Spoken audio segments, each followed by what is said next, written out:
ఆత్మ సాక్షాత్కారానికి తపస్సే సాధనమని, బ్రహ్మ జిజ్ఞాసమే మోక్షానికి కారణమని చాగలమరి వేదాంత ఫౌండేషన్ శ్రీ శివ రాగానందాశ్రమ పీఠాధిపతులు శ్రీ శ్రీ అభినవ శంకరానందగిరి స్వామీజీ అన్నారు. అస్పారి మండలం జోహరాపురం గ్రామంలోని శ్రీ శ్రీ శ్రీ రాజయోగానంద స్వామివారి 43వ ఆరాధన మహోత్సవాలలో భాగంగా 3 రోజుల వేదాంత సభలు ప్రారంభమయ్యాయి. ఈ కార్యక్రమాలకు అనేక జిల్లాల నుండి వివిధ పీఠాధిపతులు, మఠాధిపతులు పాల్గొని అనుగ్రహ భాషణ చేశారు.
అక్కడ చూడండి, ఏడుకొండలవాడ వెంకటరమణ గోవింద గోవింద, ఆపద్బాంధవ అనాథరక్షక గోవింద గోవింద.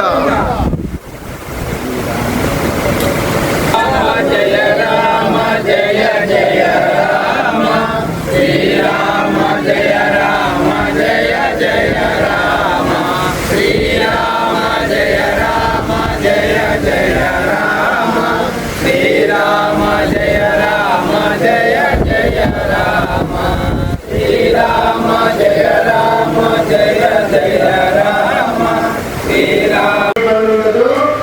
శాస్త్రంలో ఎటువంటి ఇబ్బందులు ఎక్కడ ఇబ్బందులు ఉంటుందంటే శిష్యుని యొక్క అధికారిత్వంలో ఉంటుంది. అందుకే ప్రతిదీ అర్థిస్తే సరిపోదు, దానికి మనం సమర్థిగా కాదా అని చూసుకోవాలి. ఎందుకని మనకు ఆ సామర్థ్యం ఉందా లేదా అని చూసుకోవాలి. అందుకే అధికారి అంటే ఎవరు అంటే విధివత్ వేదాంగ పరిజ్ఞానేన అస్మిన్ జన్మని జన్మాంతరేవ కామ్య నిషిద్ధ వర్జన పురస్సరం నిత్య నైమిత్తిక ప్రాయశ్చిత్త ఉపాసన అనుష్ఠానేన నితాంత నిర్మల స్వాంతః సాధన చతుష్టయ సంపన్న అధికారి అన్నారు. ఒక అధికారితో కావాలంటే ఏం చేయాలి? మొదటిది కొద్దిగా మేధాశక్తి ఉండాలి. గురువుగారు బ్రహ్మతత్వాన్ని బ్రహ్మ లక్షణాలు చెప్పేటప్పుడు పంచకోశాలకు అతీతంగా ఉంటుంది, నిత్య దృక్స్వరూపం అనేది ఆ మేధాశక్తి కొద్దిగా శాస్త్ర పరిజ్ఞానం లేదు అని. మొదటిగా ఏముండాలి? అంతలో శాస్త్ర పరిజ్ఞానము ఉండాలి, చెప్పేవి అర్థం చేసుకునేటువంటి మేధాశక్తి మనలో ఉండాలి. తర్వాత కామ్య నిషిద్ధ కర్మ వర్జనం. కామ్య కర్మలు నిషిద్ధ కర్మలు వీలైనంతగా తగ్గించుకోవడానికి ప్రయత్నం చేయాలి. నిషిద్ధ కర్మలు ఎన్నో ఉన్నాయి. ధూమపానం కావచ్చు, మద్యపానం కావచ్చు, లేకుంటే ఇంకా శాస్త్ర నింద కావచ్చు, ఇలా ఎన్నో నిషిద్ధ కర్మలు ఉన్నాయి. దైవ నింద కావచ్చు. ఇలాంటి కర్మలు మనము చేయకుండా ఉండాలి. తర్వాత కామ్య కర్మలు తగ్గించుకోవాలి. కామ్యకర్మలు అంటే అవసరానికి మించి ఏది కావాలనుకున్నా అది కామ్యకర్మ కిందకి వస్తుంది. కాబట్టి కామ్యకర్మలు తగ్గించుకోవాలి. ఇవి చేయడం వల్ల